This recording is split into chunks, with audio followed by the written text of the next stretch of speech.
You are listening to the Wealth Without Bay Street podcast, a Canadian guide to building dependable wealth.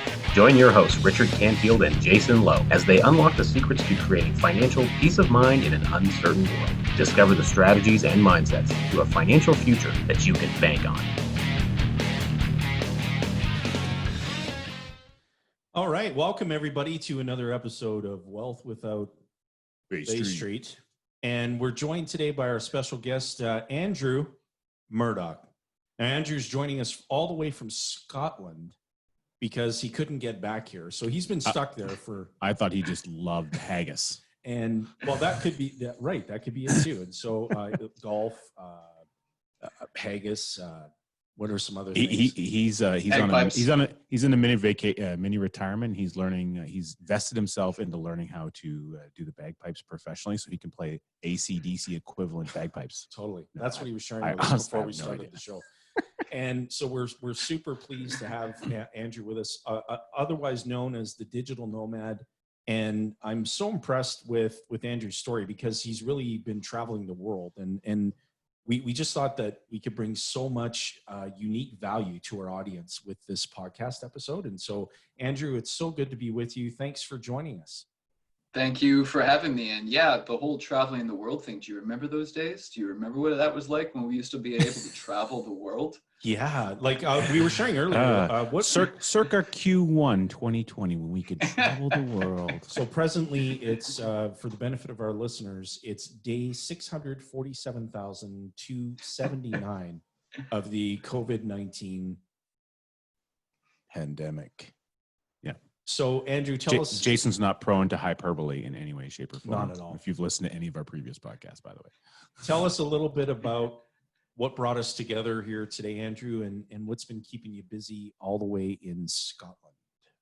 Well, I definitely have a less than average story, career history, professional background that brought me to currently speaking with you fine gents digitally, remotely from Scotland. But I actually have a background in blue-collar industries. I was a firefighter. I was a train conductor for Sea and Rail.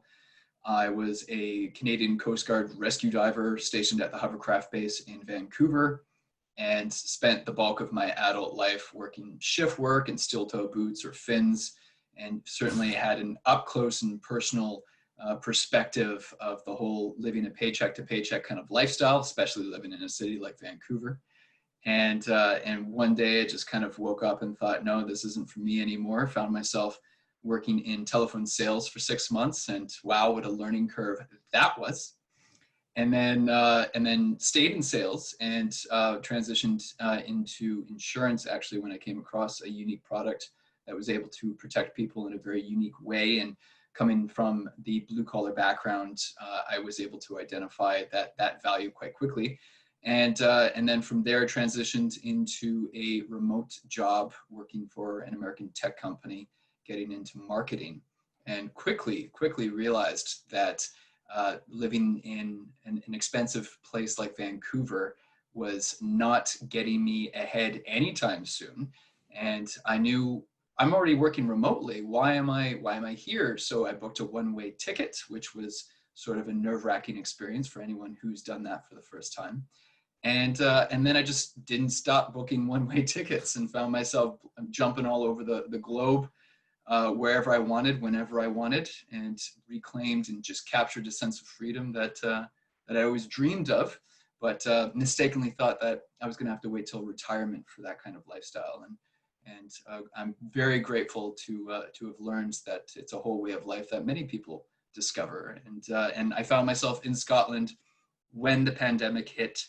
I'm very grateful, very lucky to be in a safe location, part of the world. We have, shops nearby and drinkable water out of the tap. And I have nothing to complain about. There's a lot of hard times right now for a lot of people. And I feel for everyone out there who's experiencing a rough patch, but that's probably putting it mildly, right? So.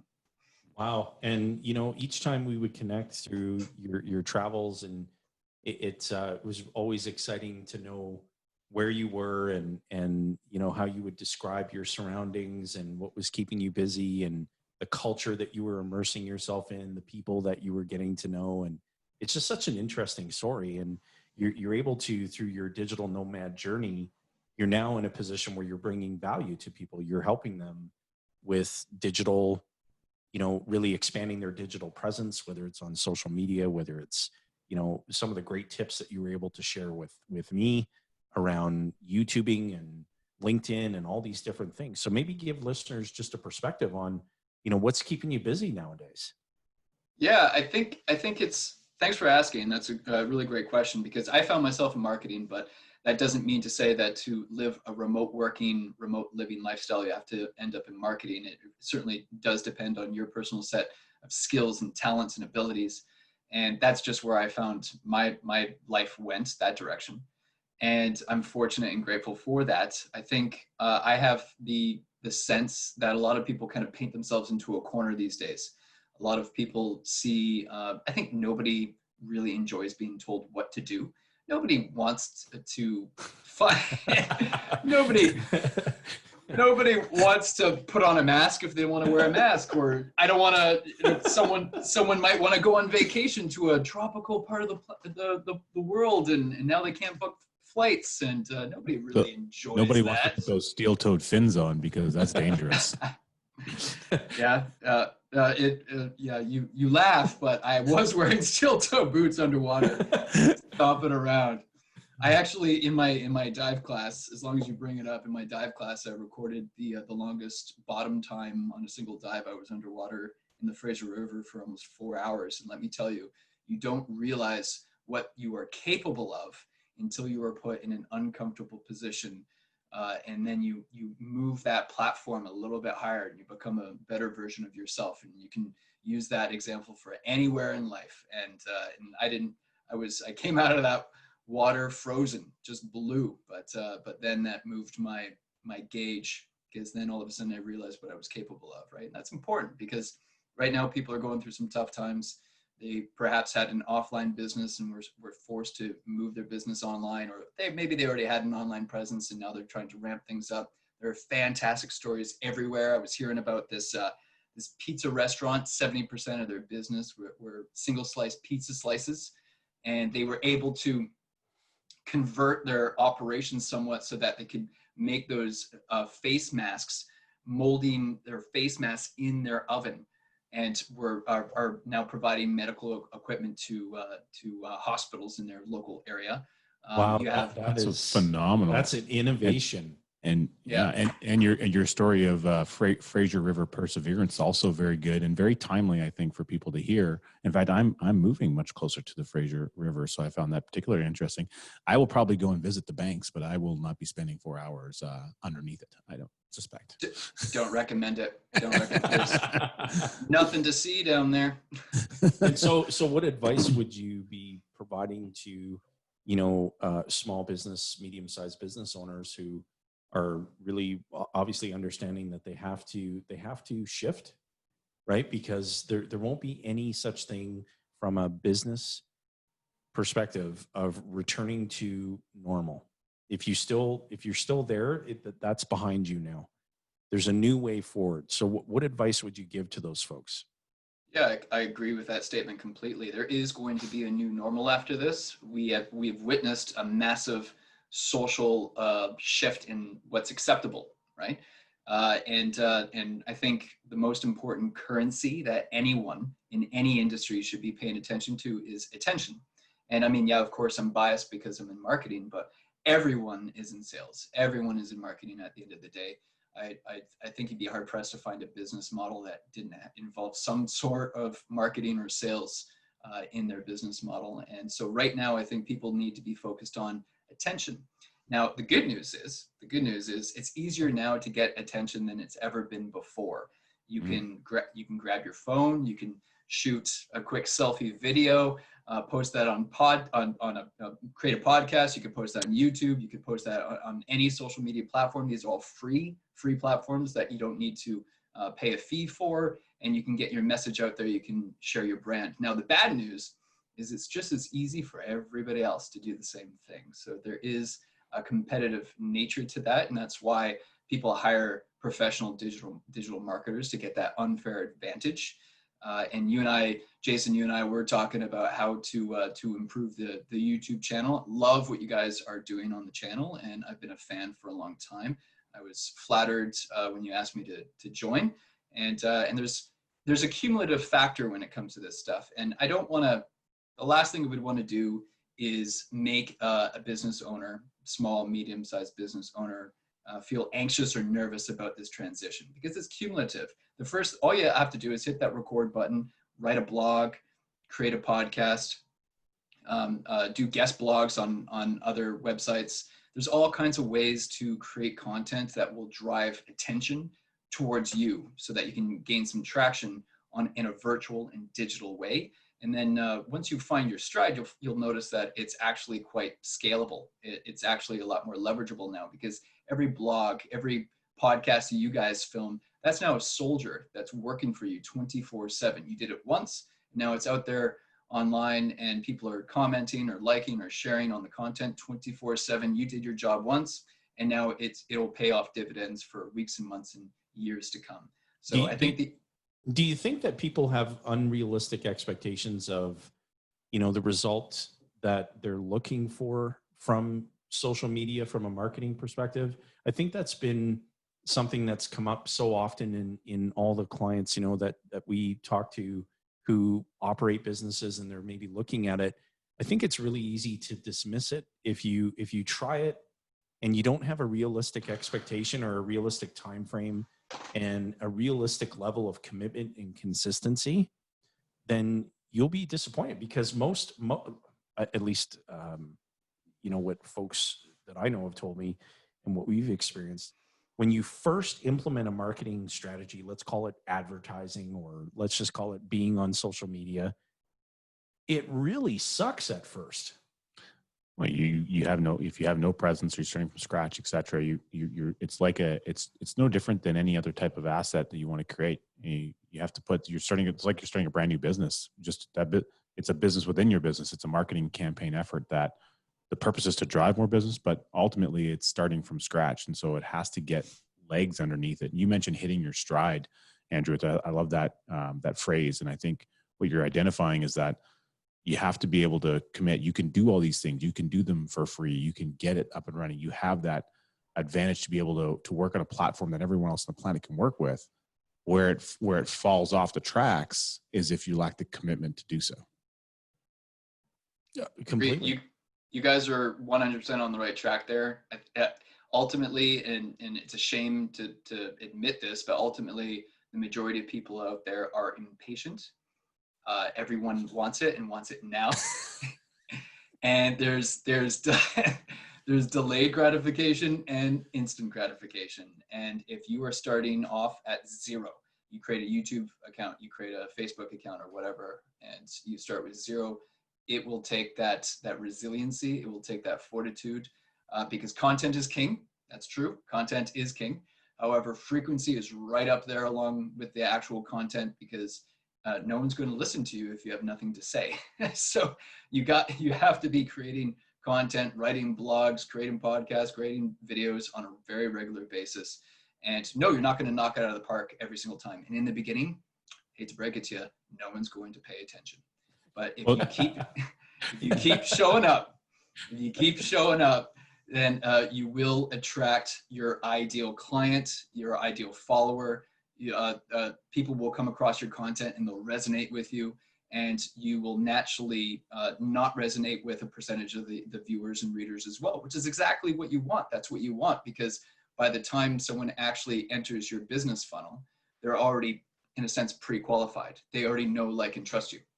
And that's a big part of it. Well, one thing I love that you identified there too, if you're starting from zero from scratch, is that you walk through several of the different components as to how much work is involved there. That content and frequency combination, it's the 1-2 punch of your social media marketing efforts.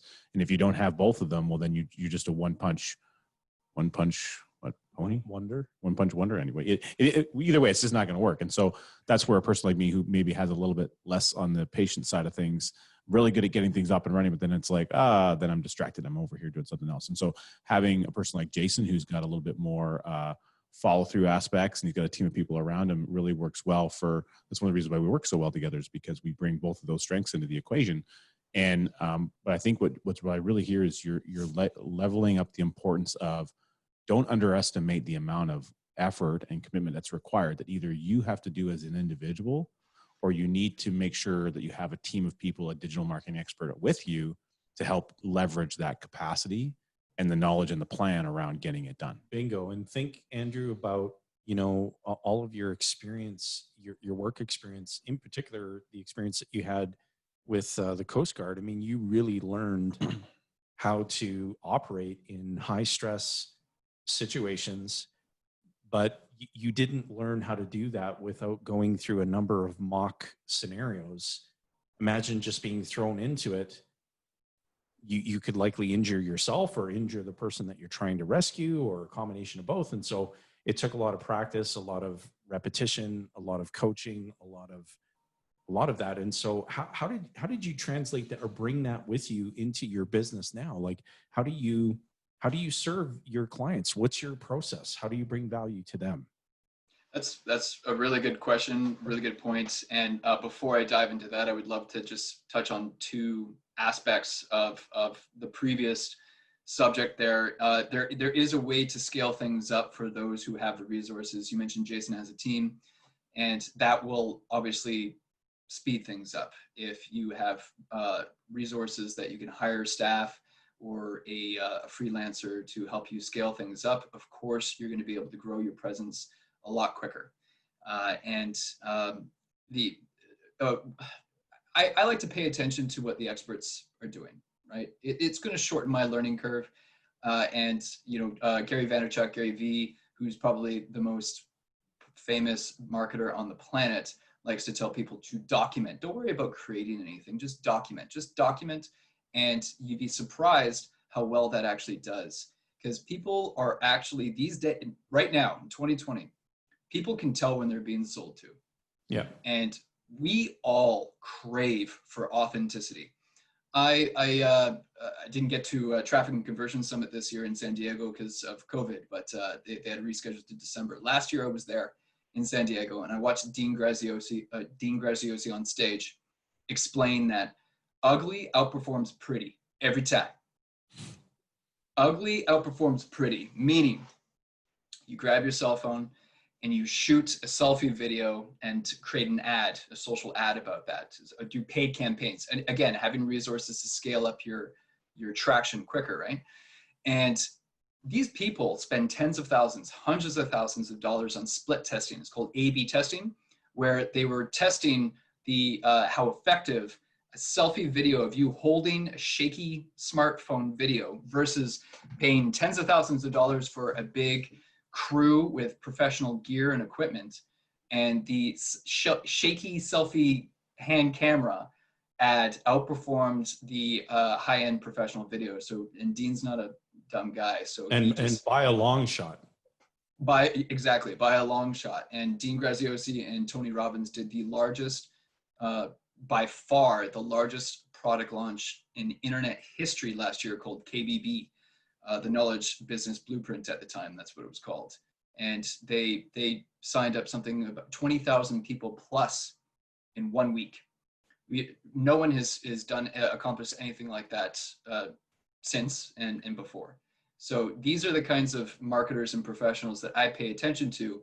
And I would encourage a software developer. I would encourage e-commerce people. I would encourage you to pay attention to the greats, the top people in your industry, to shorten your learning curve. Now, to catch up to Jayson's question there, thanks for dealing with that little background first. I just think it's important to touch on some of these aspects to increase your chances of success. Anyone who's watching this, you will increase your chances of success if you focus on these fundamental truths. And I created a Digital Nomad Journey. I created a brand called Digital Nomad Journey, and I made a commitment to post one video a week and create content across all the different social channels for free. I don't have any products. I don't have any services. I probably will one day, but just for sustainability reasons. But as of right now, I have no pay products. I think right now it's far more valuable and important to help people. People are frightened. People are scared. And I get that, because it's really easy to focus on all the negative stuff that's being thrown at us all the time. But there's a lot of positive stuff to think about too. There's lots of opportunities in the marketplace. Every economy will have markets that decrease, stay stagnant, or increase. And there are plenty of markets that are increasing right now if you pay attention, if you just open up your eyes and take a look around. We used to have a saying in the railway, head on a swivel. Railway was a very dangerous place. I had a classmate that was killed on the job a year after we were hired. That didn't mean to take the conversations in that direction, but the reality is the railway is a very dangerous place to work. Head on a swivel, head on a swivel. Always pay attention to your surroundings. What's that crew doing down there? What's that inbound train doing? What track are they on inbound coming at us right now? You know, you want to be paying attention to your environment. And even people who are paying attention to their environment, no one could predict COVID. Nobody could predict a pandemic.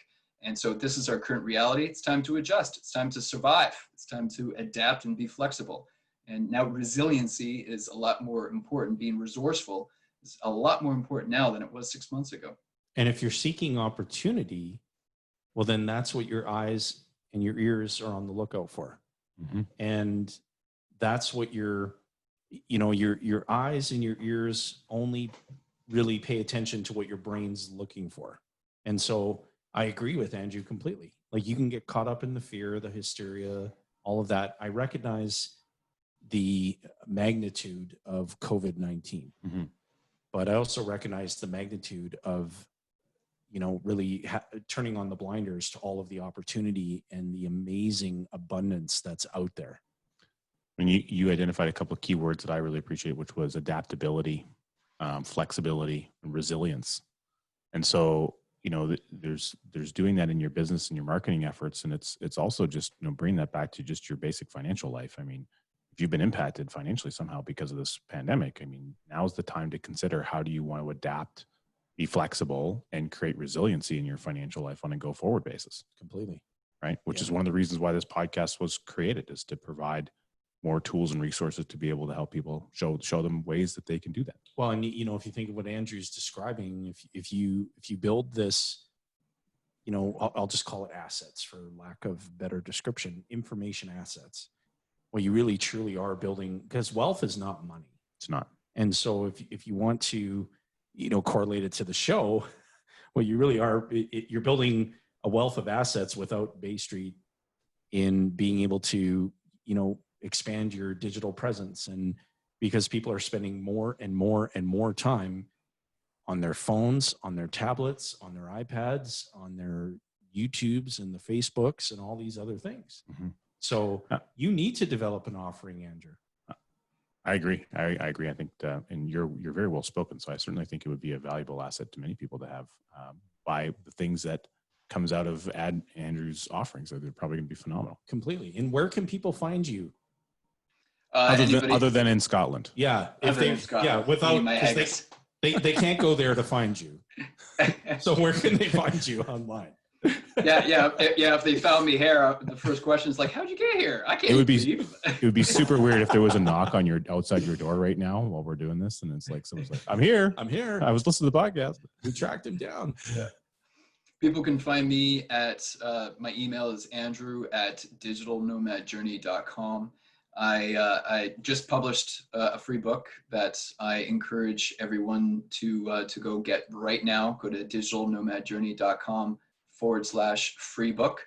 I'm sure we'll make sure the link is in the description below. It was just launched, and I'd be more than happy to schedule 1 hour coaching sessions, free coaching sessions with your audience members who are seeking a more remote lifestyle, because I was there a couple of years ago when I booked that one-way flight. I know how it can be a nerve-wracking experience. What am I going to do? How's this going to look? How am I going to pack? So a million questions goes through your head at once. And the reason why I'm so passionate about this lifestyle is because, right now we're talking about COVID. But before that, I was having these conversations before COVID was a thing, because it wasn't that long ago we had a terrible fire season in Australia where people lost their businesses because they were too busy trying to save their homes. Yeah. Before that, it was California, right? And all you have to do is turn on the news and see any one of a dozen examples of civil and political unrest. What are all of these events doing to local businesses? Major disruptions. And now all of a sudden, pandemics and these kinds of risks are now very real and at the forefront. And there are technologies right now being developed making remote lifestyle more acceptable. Businesses and firms are all of a sudden they're actually encouraging their employees to work from home instead of trying to fight that move. People are able to, employees and freelancers are actually reporting a happier balance of lifestyle. They're reporting lower expenses. Employers are reporting higher profits. There's lots of firms out there. Twitter just announced just a couple days ago that they're allowing their employees to work from home in perpetuity forever. There's a lot of firms out there that are going to save millions in commercial real estate. And whenever a business sees improved margins, it's a no-brainer. In fact, they're going to be forcing their employees to work from home from now on. There's all kinds of opportunity. Peter Diamandis, a super famous futurist, he's predicting that the population that have access to the internet, which is approximately 3.5 billion, give or take right now, is going to double, and it's going to reach 8 billion people will have access to gigabyte speed connections at near zero costs in the next 4 years. So what's that going to do to people living that digital nomadic or remote working lifestyle? It's just going to get better. It's going to improve. You're going to have internet access out in the middle of nowhere, and you're going to be able to write that blog or create that video. YouTube is reporting 66% increase in view times since COVID happened. You know, people are learning how to code. We're seeing our YouTube video views go up. It's such good things, and I love listening to Peter Diamandis, and especially the podcast he does with Dan Sullivan, who Dan Sullivan seems to make an appearance on all of our podcasts, and that's the Exponential Wisdom podcast. That particular one was recommended to me by a colleague a number of years ago, and it's really reframed a lot of my thinking, especially around understanding longevity and thinking about how trends change and how technologies are on the cusp of making really implement integral change into the way that we conduct day-to-day activities in businesses. So I really appreciate you touching on that, because I think we're in for a very interesting surprise in the new normal. Agreed. And thank you, Andrew, for being kind enough to provide your 1 hour consultation offer. I think awesome. that's phenomenal. Being able to get a copy of your free book. We're so happy it's free. We can put it on our credit card. But no, we're very grateful for you for offering that. And so, what are some things that you're seeing with maybe folks that you're already connecting with? Like, what is some of the common advice that you're providing, from knowing that content creation is one thing, but for example, in our business, so one of our, coaches, I guess, if you will, who helps us in that area, Frank Kern, he says, help people by actually helping them. So if you're going to publish content, if you're just out there and, you're being the slick salesy, hey, come buy my stuff, versus let me help you by actually demonstrating that I can help you. And by way of doing that, it will build know, like, and trust. And then when I'm positioning something that I think would be of value to you, it really falls into the no-brainer category because you already know me. And so are you seeing something similar with, the maybe folks that you're connecting with, where they maybe want to go down that path of shouting from the rooftops, buy my stuff and come and purchase something from me. I don't know you yet, and you don't know me, versus that different route? Because you just said it, you're offering a lot of your advice and content for free. Yeah, I appreciate that point. And Frank Kern is amazing. He was at Traffic and Conversion Summit last year when I was there. He's an incredible speaker, and I follow a lot of his stuff too. Obviously, being a marketer, I have to pay attention to him. He's wonderful.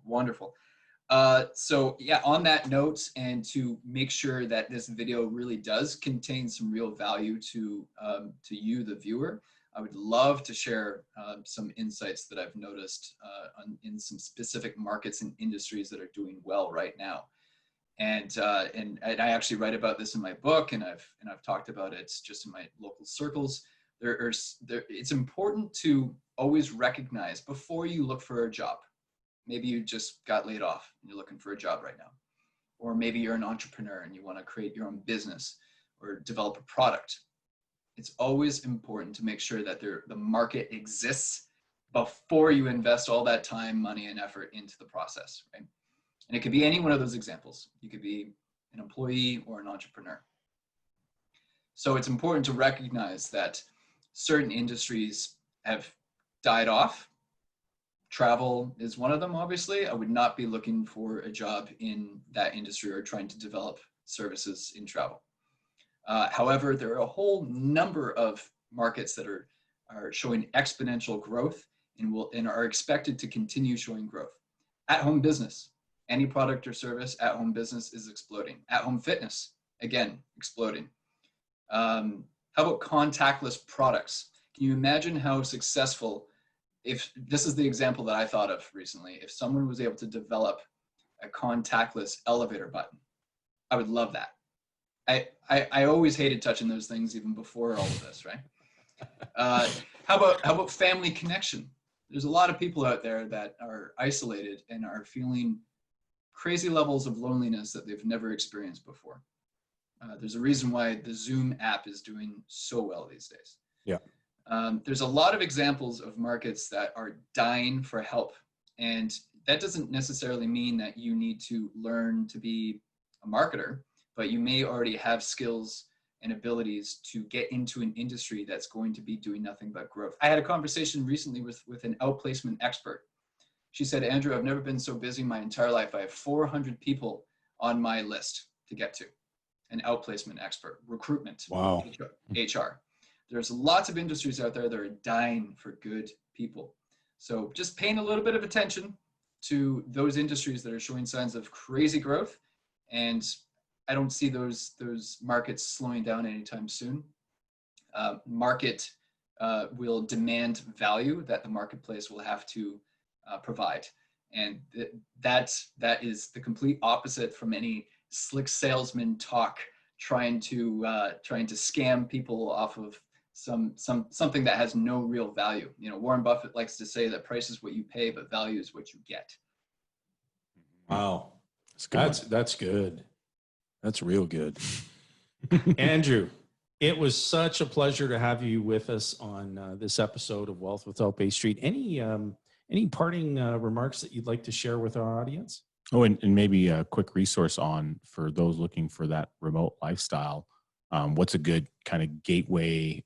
Perhaps your free book will do this, but we'll call it a gateway drug into understanding what that lifestyle is all about. For me, it was kind of the 4-Hour Workweek by Tim Ferriss. So I'm just curious, what was maybe a catalyst that got you down that path? Oh, great question. And great book. Great question. Oh, that's a hard one for me because, well, I grew up as a kid watching James Bond movies, and I was heartbroken when the new James Bond movie was rescheduled to November, but I understood why. And seeing James Bond visit all the exotic locations around the world and thinking, geez, I would love to have a lifestyle like that. So I think that was probably planting some seeds when I was a wee lad. It comes back to, I don't enjoy being told what I can or cannot do. And I'm not planning on retiring anytime soon, but I do enjoy my lifestyle very much. And the fact that I can fold up my laptop and get to safety if my current location was no longer habitable for whatever reason, and I can grab my loved ones and I can get to safety and then set up shop, that to me represents power and control and confidence. And I took baby steps at first, right? And I just kept becoming a better version of myself, until I finally found myself and truly felt comfortable calling myself a digital nomad. And I had no idea what was coming. And then all of a sudden I realized I had carved out a life that provided me options and choices, where other people, maybe they were making 6-7 figures, maybe they're a high-powered investment banker, but they can't get to their place of work anymore, so they're not actually earning an income anymore. So all of a sudden they're now realizing that they were actually exposed to a risk that they never identified before. So I would encourage people to set themselves up for success and develop, even if it's a side hustle or a side thing at first, to develop some way to bring value to the marketplace in a digital and virtual way. And a year from now or 2 years from now, you'll be really glad you did. Excellent. Excellent. Well done. Andrew, we appreciate you very much. Thank you for being here. We always talk about when we end our show that, we reference, not all heroes wear capes. And whenever you bring additional value to someone and you help them maybe take a different path in their life, or you have some form of positive influence, then you're a hero to that person. And so one of the things that we always like to ask our guests at the end of the show is, who do you want to be a hero to? Great question. And I knew it was coming. I want to be a hero to the person who is perhaps putting themselves in uncomfortable positions to put food on the table. And that could be risky situations, dangerous situations, unhealthy situations, maybe because of toxins that they're breathing at work, or putting themselves in harm's way. I'm just going to use the railway as an example again, because it's the first thing that's come to mind. I can tell you, I looked at my job, I looked at the industry much differently when my classmate lost his life on the job. He left behind a wife and 2 little girls, and that really affected me. I looked at everything differently. And I realized that's not really worth any kind of paycheck. And so I would love to be a hero to those people who are feeling stuck or painted into a corner, thinking that they don't have any other options, because you do have options. You are a human being, you have creativity, you have insight, you have consciousness, and with a strong enough why, you can develop skills, new skill sets that will give you options to step away from a career that does not satisfy you. That's good. Thank you, I like Andrew. that. We appreciate you very much. And I'm sure all those people appreciate you also. Definitely. And to all those viewers, all the listeners, you'll be well served checking out Andrew and his content that he's offered to our listening audience. And we appreciate you, Andrew. So stay safe over in Scotland. And I can't wait for our next semi-annual touch base. I always anticipate where you're going to be in the world. And so we wish you safe travels wherever they may take you. And while you're there and you're practicing becoming a complete expert at your bagpipes, if you want to put a new jingle together for us for the podcast, I mean, we'll certainly consider it as an option. How about the Darth Vader theme? We might have some copyright issues. All right. Thanks, Andrew. I appreciate you guys. Keep doing these. Thank you. Thanks. We appreciate you. Thanks. Thanks for listening to the Wealth Without Bay Street podcast, where your wealth matters. Be sure to check out our social media channels for more great content. Hit subscribe on your favorite podcast player and be sure to rate the show. We definitely appreciate it. And don't forget to share this episode with someone you care about.